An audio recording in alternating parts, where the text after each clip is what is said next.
Hey everybody, welcome back to Sty Magazine. I am here with Jewelle Carter, producer and CEO of JC Production Studios. Okay, and this week we have something very special, right?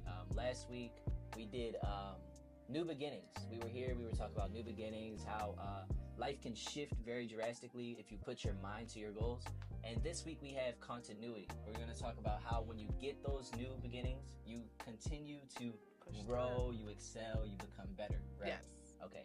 And I feel like we have the perfect example here because you are on a constant upward spiral of moving forward, growing. You were just talking about your production studio, how you're doing that for 13 years? Mm-hmm. And now you're moving on doing daycare. What was it? Childcare. I have a childcare center. It's a lot happening. You have a lot of goals, yes. A lot to look forward to. I'm excited. What first drew you to the media industry? And did you ever imagine you'd still be in it for 13 years? I always had a love for like the arts and creatives. Like since I was a little girl, I was acting. I used to dance for Baltimore School for the Arts and the Twigs program. I used to act in arena, playhouse, things of that sort. So I feel like I always had like a creative side to me since I was a young girl. But I feel like what made me specifically choose, it's crazy because I was actually a psychology major. I went to Morgan State University. Shout out to Morgan. Go Bears. I was a psychology major at first, but it was something along the journey in my freshman and sophomore year that was like, no, you're too creative, you're too fun, you're too that's too much of a serious field for me. Shift from psychology, now you're doing production, like that's right. But the alignment for me was I love to tell stories. I love to help people mentally or spiritually or whatever the case may be. And I think that's where I was at with the psychology aspect, but I was like, you can still help people by telling stories, by creating content that change lives, by capturing moments that are important to people and things of that sort. So I feel like that's what locked me in while I was still in college. And then it was fun. It was like, oh snap, we get to film, we get to, you get to come across so many cool opportunities in this field. It's not your average. And you getting paid. And you can get some money for it. It's not your average 9 to 5. And sometimes in production, it's not a 9 to 5. You might be working 10 hours, 12 hours, whatever the case may be. But with any job really you're working, you're going to have some overtime. Unless you are 9 to 5.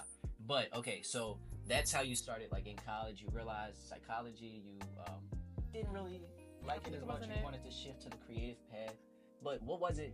Can you think back to childhood when it was like first struck your interest? I have to outsource basically because I don't want to be a one-woman band where I'm pulled in so many different directions. But I do know production-wise, like I have a company, CEOs Evolve, that does social media marketing strategy and stuff. If I ever need, that's Raven. If I ever need her to market somebody, she's a phone call away. If I need somebody's studio, I got Birdhouse Studio. I can always go there. I can come here, even though I'm not directly connected with them, but I know other people that have studios. If I need a space, if I need somebody to go film something, or whatever the case may be, my job will mainly be to coordinate what the budget is and put all the pieces together so that it makes sense for everybody that's playing a part. So for all of those connections, because you're talking about connections right now, that ties perfectly like into continuity, everything, building yourself. For connections, it's important to have them. Like you said, it's important to know people, to have different... Gotta have community. Right, a community. So what would you say it's hard to actually figure out what it is, but what is your best or most influential or most impactful connection that you've had over the years? In childcare, I would say, shout out to Miss Chapman, that was my childcare teacher. I would say she's one of my powerful connections in childcare because she asked me to come back and speak to the students that were graduating one year, which sparked me to even go back into that direction. And I was like the keynote speaker and everything. And then I started connecting the dots with childcare. So I would say her. In production, I can't just name one person because that realm has so many moving pieces. Like Preston comes to mind because that's who's the person that I'm actually working on the movie with. Like I mentioned briefly earlier, Raven comes to mind when I think about social media marketing and certain things of that sort because that's her agency. Like she has a whole marketing agency that does specifically what she does. Reggie comes to mind because he was one of the main people that I was filming with, not just when I was with City Schools, but I know it's like a cinematographer and do different things. So yeah, production is a lot because I got a whole Excel sheet of so many different people that I'm connected with. And I don't call everybody all the time. it's just based on the project, based on who I need or what I need or whatever the case may be. And sometimes it's not even something just for me. It's like if you like, hey, I need marketing, well, I could just easily send you that way, because why wouldn't I send her that bag if you need it? You know what I'm saying? So that's just like how I do, and I expect the same things in return when it comes to me and what I'm doing. We had that same conversation of like sending people blessings, like sending people where they need to be, helping people out. In our last interview, like Baltimore, we talked about how Baltimore is like crabs in a bucket. Yes, that's why I wanted to move to Atlanta. Right. Yeah. Whereas you're being the change that you want to see. Shout out Michael Jackson. You know what I'm saying? You're the change you want to see. You're actually helping the people that need it. You're guiding them in the right direction. You're not trying to be stingy, greedy with your connects, with your. No, I learned early on that I have to outsource. Because I'm only one person. Where would you be if you didn't get those connections as well? Right, exactly. So like these people have also blessed me with opportunities. You know, Reggie had called me one day randomly, just it's a shoot he was doing in DC. Oh, I got this. I'll pay you this to do this. All I need you to do is come operate the camera. Oh, okay, cool. And if I know somebody that need a wedding shot or need something done, I might not. I have cameras and stuff, but I'm not even in the space where I'm stressing trying to get everything and it's all mine. I'm going to share it. Hey, I know somebody. You know, because in the long run of what I'm trying to do, when I'm on a bigger scale and I got $1 million or $1 billion budget to pay people to come film and be on set for 12 hours or do all these bigger things, now I got my tribe. Now I got people I know I can call. And not only I can call, but I can rely on. But I can not only rely on, I can also pay them well, pay them what they're worth, put bread in their pocket, put them in, put them in spaces that's going to help their businesses grow. And that's so important to me. It's not about just trying to be popular or famous or rich. It's about really trying to build for me. Okay. Now, let's reflect for a moment. Let's think back. I want you to think back to when you first started. Think back to college, right? That shift from psychology to actually diving into the creativity, right?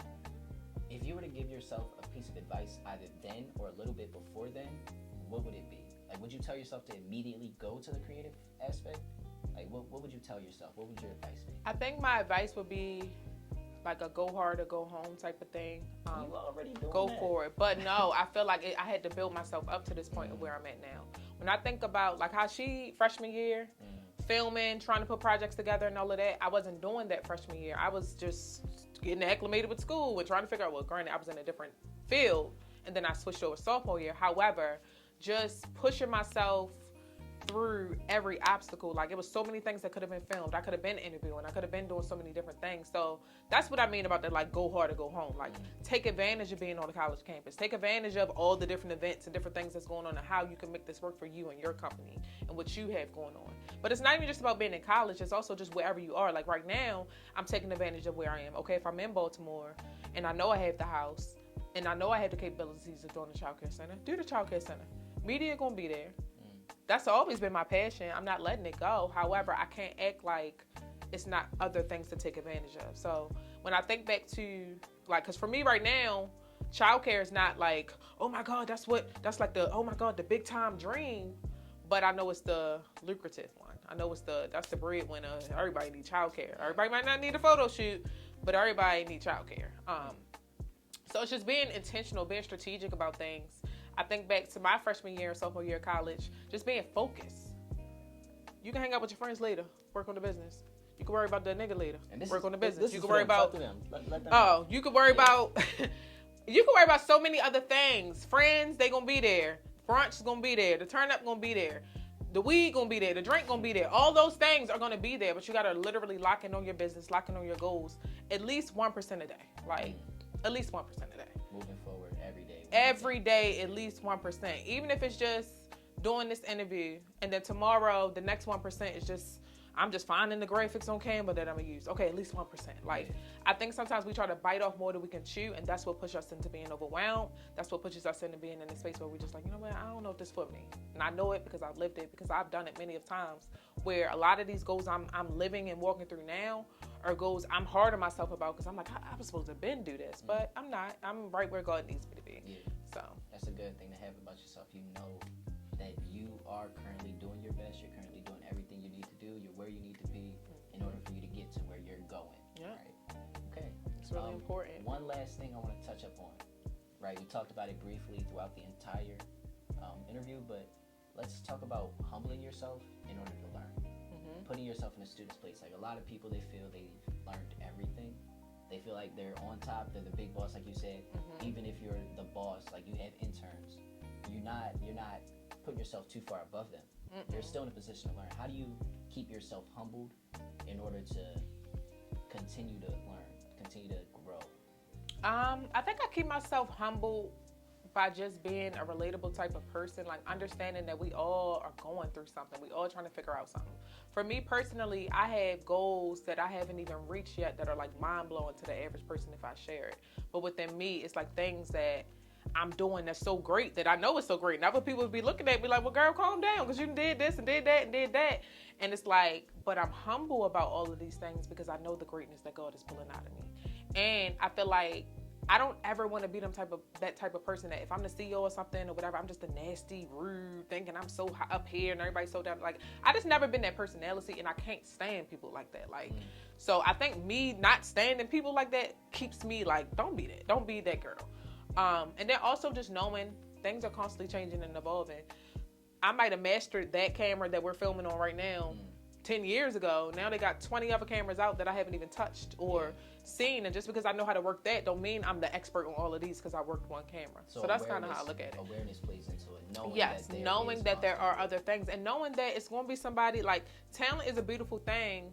But if somebody working harder than you and going harder than you, it don't matter. Like, so just always knowing how to balance both, right? Like knowing that I can sing very, very well, but if I'm not posting the content, if I'm not, making the connections and going into the rooms, being humble enough to say, hey, sir, how are you? I want to see if you wanted to listen to my YouTube song or something. You have to be humble to do those things because if you're arrogant about it, no one's going to want to connect with you. Yeah. So I think it helps people ease into getting to know you better, and that's always how I carried it. So, yeah.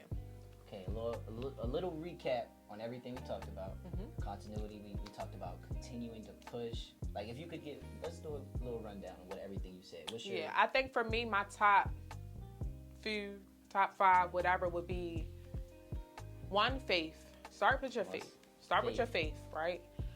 Without God, it's not much of anything that can be done. And what God has for you is for you. And baby, I don't care how bad you want it. If it's not for you, it's not for you. That's first. So being aligned within your faith, because your faith is going to push past your emotions and your feelings. Faith over feelings, okay? We're not living based on how we feel. We're living based on what our purposes are. All of us have a bigger purpose than what we even understand, where our minds can even take it. So just once you understand that concept, you automatically one step in the door. You're automatically halfway there if you could just realize that all of this is bigger than you. I think another thing as far as pushing through is what we talked about is the bigger picture, right? Like understanding that all of these dots connect for a bigger purpose of what God will need to be. Stop making it about you. It's not about you, sis. It's not about you, bro. Like, it's not about you. The second that you accept that it's not about you, you're more confident in what it is that you're doing. The more that you make it about you, you more in your feelings, you more in where you feel inadequate, you more worried, you more fearful. No, we are fearfully and wonderfully made. We're not doing that. So I think that's just the gist of it. But just staying focused, staying faithful, and being surrounded by like-minded individuals is very important. Like I talked about, building that community. I could list a whole 20 people that I can call for different things that I need when it comes to my production. And same for childcare. But I had to build those relationships. I had to make those connections. I can't just call them just because I think I'm, all that. No, I can call them because I was humble. I can call them because I worked with them. I can call them because I put the time in. So that's a good recap. I'm trying to think if there's anything else that I'm missing, but I think the overall thing is bigger than you. Push through. Like, no matter how you feel, push through. All right, with that, we end it. It's bigger than you. Remember that. That is what you need to remember. That's what you keep in your mind. Thank you for having us. Thank you for having me. And you could shout out your social, anything you want to put on there. Yeah, so check me out on JC's Production Studios on Instagram. Ambitious_JC is my personal page as well. Website, jewellecarter.com.